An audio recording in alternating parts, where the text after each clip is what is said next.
इसका मतलब जो प्रेम जननी और जन्मभूमि से होना चाहिए। आइए ये 5 चीजें वही हमें बताती है, जिसमें सबसे पहला है कुटुंब प्रबोधन। कुटुंब कहते हैं परिवार को, और परिवार किससे मिलकर के बनता है? मैं, मेरी पत्नी, मेरे बच्चे, यही है क्या परिवार है जी? सुनो, परिवार कहाँ से शुरू होता है? माँ, पिताजी, मैं, मेरे भाई, मेरी पत्नी, मेरे भाई की पत्नी, ये मेरे भाई के बच्चे, ये मेरे बच्चे, और हम सारे के सारे जहाँ रहते हैं उसको क्या कहा जाता है? जोर से बोलो। और इसको कहा जाता है संयुक्त परिवार। आज सबसे पहले हम लोगों ने क्या किया? माता पिता के साथ नहीं रहना, ये ज्यादातर लड़कियों के मन में आज पहले से ही चलता है। बुरा मानने की कोई बात नहीं है, परवरिश का तरीका ही कुछ इस प्रकार का हो गया है। पहली लड़की को एक बात मां निकलते आते जाते उसके कानों तक पहुंचाती थी, बेटी ये काम सीख ले, तुझे अगले घर जाना है, ये काम सीख ले, तुझे अगले घर जाना है, ये काम सीख ले, तुझे अगले घर जाना है। लड़की को लगता था कोई घर है जो मेरा है, और मेरे घर को मुझे अपना बनाना है, और घर से पहले घर वालों को मुझे अपना बनाना है। तो लड़की एक पूरे 4-5 कमरों में अपना घर ढूंढती थी। पूरे घर को से जोड़ के चलना है, उसके मन में ये भाव रहता था। आजकल माँओं के ये उपदेश खत्म हो गए। अब तो दहेज में भी माँ संस्कार दे या न दे, कार दे देती हैं, और कार दे करके ये जरूर कह देती है किसी की सुनना मत। अगर कोई एक कहे तो कितनी सुनाना? जोर से बोलो। 4। हाँ देखो, ट्रेनिंग तो मिली हुई है। 4 सुनाना, और 4 पर भी बात ना बने तो अपने घर चली आना। ये गाड़ी हमने किस लिए दिया? I will see you in the court. हम उन्हें कोर्ट में देखेंगे जाकर के। तो मैं निवेदन कर दूं आप लोगों के मध्य में, अब पता लगा जिसको ये कह करके भेज दिया वो कमरों में घर नहीं ढूंढती, वो घर में अपना कमरा ढूंढती है, और जाते पूछती है वेयर इज माई रूम, मेरा कमरा। जोर से बोलो। और ये केवल उसने अलग नहीं किया, अध्यक्ष जी आपको हैरानी होगी, ये उसने अलग नहीं किया, ये ससुराल वालों ने भी अलग कर दिया, जो कहते हैं इस बेटे के लिए ये वाला कमरा बना है, इसकी बहू आएगी तो इसमें रह लेगी। आपने घरों को कमरों में कन्वर्ट कर दिया, और इसमें आपकी पूरी सहायता कर दी आपके मोबाइल देवता ने। इतनी तो लोग भोलेनाथ की पूजा नहीं करते जितनी वर्तमान में मोबाइल की करते हैं। इसमें आपकी सहायता कर दी मोबाइल ने। अपने अपने मोबाइल लो, चाय का कप लो, और सीधे कहां पहुंच जाओ? अपने, बोल दो। ओहो, अब की बार चुप हो गई, बोले तो खतरनाक है, यहां मत बोलो, यहां चुप बैठो। आप चिंता मत करो, मैं आपकी तो हूं। अरे अपना ही तो बनाने आई हूं आपको, या आपका बनने आई हूं मैं। हमने कमरों में घर बांट दिए। ध्यान रखिएगा, ये जो नारा लगाया जाता है ना, छोटा परिवार सुखी परिवार, छोटा परिवार सुखी परिवार नहीं हुआ, छोटा परिवार दुखी परिवार हुआ। ये जो तनाव की बीमारी सबको लग चुकी है, शुगर की बीमारी सबको लग चुकी है। लोग कहते हैं मीठा खाने से शुगर बढ़ गई, मीठा खाने से नहीं बढ़ी। ये जो बेमतलब का तनाव हमने अपने मस्तिष्क पे ले रखा है, हमें लगता है अकेला कर लूंगा मैं, मुझे किसी की जरूरत नहीं है। ये जो डायलॉग है ना, इसने हमारी बीमारी बढ़ा रखी है। पहले क्या है, एक भाई कम करता है, एक भाई ज्यादा करता है, एक कम ताकत वाला, एक ज्यादा ताकत वाला, पर परिवार के बीच में ये पता नहीं लगता था किसकी ताकत कम है और किसकी ताकत, जोर से बोलो, कौन ज्यादा बुद्धि वाला और कौन कम बुद्धि वाला है, कौन कम कमाता और कौन। पूरा परिवार जब एक सूत्र में बंधा था तो आसानी से कोई हाथ डालने की कोशिश नहीं करता था। कोई बात भी बोलता था तो पहले आगे पीछे देखता था कि सारे के सारे महल के छत्ते की तरह टूट करके पड़ेंगे मधुमक्खियों के, इसलिए इनको मत छेड़ना भैया, क्योंकि इनके परिवार में बहुत ज्यादा एकता है। कोई बात नहीं, व्यापार अलग कर लो, आज की डिमांड हो सकती है। कोई बात नहीं, आप अपनी रसोई अलग कर लीजिए, आज की प्रधानता हो सकती है। कोई बात नहीं, आप भले ही अपने सब काम अलग कर लो, लेकिन क्या आपको नहीं लगता हमारे दिल अलग नहीं होने चाहिए? हमारे दिल, हमारे मन, हमारे विचार एक होने चाहिए। जोर से बोलो। क्या आपको नहीं लगता कि कोई त्योहार आए तो पूजा अलग अलग घर में नहीं, अपितु अगर एक दादा की औलाद है तो पूजा एक जगह होनी चाहिए? जोर से बोलो। और जिस दिन तुम्हें ये करना आ गया, बस उस दिन यो सोच लेना, मुझे यहाँ खड़े होकर के बोलने की आवश्यकता नहीं पड़ेगी, मैं चुप हो जाऊंगी और हिंदुत्व जीत जाएगा, सनातन जीत जाएगा। उसी दिन एकता के सूत्र में अगर बंधना है तो परिवार को एक जगह लाना पड़ेगा वैचारिक स्तर पर। आज पता लगा कि हमने घर के अंदर एक बच्चा, और वो भी अगर लड़का पहले हो गया तो फिर तो एक ही रहेगा। हाँ, बेचारी लड़की आ गई, सौभाग्यशाली कन्या आ गई तो दूसरे बच्चे की सोच लेंगे। अब एक लड़का जो आपने पैदा किया, ताऊजी भी मार दिया आपने बिना बंदूक के, चाचा को भी गोली लग गई बेचारे को, बुआएं भी खत्म हो गई, आधे रिश्ते बिना किसी हथियार के आपने स्वयं मार डाले, एक एक बच्चा पैदा करके, कोई नहीं बचा। और ये जो तुमने बुरा मत मानना, ये एक छचुंदर जो घूम रहा है ना तुम्हारे घर के अंदर, ये कमजोर सा दब्बू कुचलू सा, इससे कुछ भी होने वाला, ये तुम्हें वृद्धाश्रम का ही रास्ता दिखाएगा। इसलिए भारत में वृद्धाश्रम की संख्या दिन प्रतिदिन बढ़ती जा रही है। क्यों बढ़ती जा रही है? वो एक दबा कुचला सा पैदा कर रखा है, वो अपनी ही जिम्मेदारी उठा ले, इसी में माँ बाप खुश है, हमारा कुछ नहीं जी, बस ये अपनी जिम्मेदारी उठा ले। ऐसे काम नहीं चलेगा। कम से कम ज्यादा नहीं, 2 से 3 बच्चे तो हमारे घर में पैदा जरूर होने चाहिए। बोलो, होने चाहिए कि नहीं होने चाहिए? कितने होने चाहिए?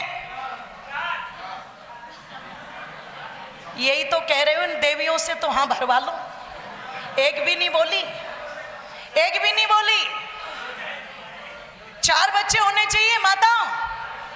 देखो, एक नहीं बोल रही। अच्छा चलो, देखो 2 कह रही है ना। अच्छा, 3 में कौन कौन खुश है? हाथ उठाओ जरा। 1 2, और वे भी वो खुश हैं जो पैदा कर चुकी है, इनका कोई वो नहीं है। आप विचार करना। मैं कहती हूं चलो कोई बात नहीं, आप 4 की बात कर रहे हो ना, ब्रह्मा विष्णु महेश त्रिदेव हैं, 3 पैदा कर दो, 2 अपने लिए रखो, पर एक चाहे बेटियां हो चाहे बेटी हो, क्योंकि बेटियां भी कम नहीं है। अगर पाकिस्तान को दहलाना हो तो सोफिया कुरैशी और व्योमिका सिंह जैसी बेटियां ही तड़पा देती हैं। तो तीसरा बालक चाहे बेटा हो चाहे बेटी हो, मैं आपसे प्रार्थना करूंगी, उसे राष्ट्र के नाम कर दो, उसे देश के नाम कर दो। और नाम का मतलब उसे गोद नहीं देना, नाम का मतलब उसकी परवरिश इस तरीके से करो, या तो सेना के माध्यम से वो देश की सेवा करे, या वो विद्वान बन के देश की सेवा करे, या वो सामाजिक कार्यकर्ता बनकर के देश की सेवा करे, वो किसी धार्मिक संगठन से जुड़ के समाज की सेवा करे। एक तीसरी संतान ऐसी जरूर बनाओ, आप ऐसी जरूर बनाइए। आप इस परिवार को इतना मजबूत अपने संस्कारों और विचारों से बनाओ। इसलिए जिन बच्चों के लिए तुम संपत्ति जोड़ने पर समय लगाते हो ना, खूब संपत्ति जोड़ो आप, लेकिन संपत्ति के साथ साथ उन बच्चों को संस्कार भी दो। मुझे आश्चर्य होता है, पुरानी माताएं, किसी के 7 बालक किसी के 8 बालक, और वो सीने से लगा करके पालती थी, सीने से लगा के, और आज वो ले दे करके एक है बेचारा, एक, और उस एक को भी स्कूल की बस में चढ़ा करके इतनी लंबी सांस लेती है जैसे हिरण्यकश्यप को चढ़ा के आई हो। एक को भी, उस एक को भी आपने किससे चिपका रखा है? मोबाइल के साथ। वो जरा सा रोएगा और तुरंत उसके हाथ में क्या दे देंगे? ले ले ले ले ले, चुप हो जा, चुप हो जा। और वो भी शेर का बच्चा इतना महान है, एक बार मोबाइल मिल जाए फिर मम्मी चाहे चूल्हे में चली जाए, उसे कोई मतलब नहीं, ना मम्मी से मतलब, ना पापा से मतलब, ना घर वालों से मतलब, उसे कोई मतलब नहीं, उसे मोबाइल से मतलब है। और एक बात मेरी याद रखना, जिसे तुमने मोबाइल से चिपका दिया वो तुम्हारे हृदय से कभी चिपकने वाला नहीं है, कभी भी। और जिसे हृदय से लगा लिया वो मोबाइल के भरोसे कभी भी रहने वाला, जोर से बोलो। तो ये जो तुम मोबाइल पर फेसबुक के फ्रेंड बना करके बैठे हो ना, या रील स्क्रॉल कर रहे हो, ये काम नहीं आएंगे। मैं टेक्नोलॉजी का विरोध नहीं कर रही हूँ, पर टेक्नोलॉजी का कितना विनाश है ये तुम देख रहे हो। कल ही हो गया ना, देखो कल ही फेंक दी ना मिसाइलें, दाग दी फटाफट फटाफट फटाफट फटाफट, फिर 200 लोग मरे कि 300 मरे कि 400 मरे, किसी को कोई मतलब नहीं है। ये टेक्नोलॉजी हमें विनाश की कगार पर लेकर के जा रही है, ध्यान रखिएगा। जो तुम गूगल की शरण में जाकर के और एआई से पूछोगे ना कि मैं परेशान हूं, तो वो कहेगी मुझसे बात करो। तुम मुझे क्या बताओगी? मैं समाधान बताऊंगी। बोले यदि मेरा मरने का मन करे तो मुझे क्या करना चाहिए? बोले अपने मन की करनी चाहिए। तो अमेरिका में बाप और बेटा एआई की सुन के दोनों ने आत्महत्या कर ली। पर जब वही निराश हताश व्यक्ति किसी विद्वान के पास बैठता, किसी बड़े बुजुर्ग के पास बैठता, तो वो उसे एक ही बात कहते थे, रे बेटे, विपरीत परिस्थिति तो भगवान राम के सामने भी आई, विपरीत परिस्थिति तो कृष्ण जी के सामने भी आई। जैसे वो ताकत के साथ आगे बढ़ गए थे, वैसे तुझे भी ताकत के साथ आगे बढ़ना चाहिए, क्योंकि जीवन बहुत बहुमूल्य है। इसलिए परिवार में बच्चे बड़े सबको साथ बैठना, और ज़्यादा नहीं तो कम से कम एक समय का भोजन तो साथ बैठ करके जरूर करो। ये जितने भी पिता अपनी फैक्ट्रियों में व्यवसाय में व्यस्त हैं, प्रार्थना करूंगी 15 से 20 मिनट अपने बच्चों को जरूर दो। आपको आश्चर्य नहीं लगता? एक ही घर में एक छत के नीचे बाप और बेटा रहते हैं और उनकी कोई लड़ाई नहीं। पर मुझे आश्चर्य है, कई घरों में मैं देख रही हूं दिन प्रतिदिन बढ़ता जा रहा है। बेटा घर में आता है तो बाप निकल जाता है, और बाप घर में आता है तो बेटा निकल जाता है। ऐसी क्या दुश्मनी है जो दोनों एक दूसरे के साथ नहीं बोलते? और माँ को उन्होंने अपना मैसेज बॉक्स बना रखा है, जो भी कहलवाना होता है वो माँ के माध्यम से कहलवा देते हैं। बताओ कौन सी दुश्मनी?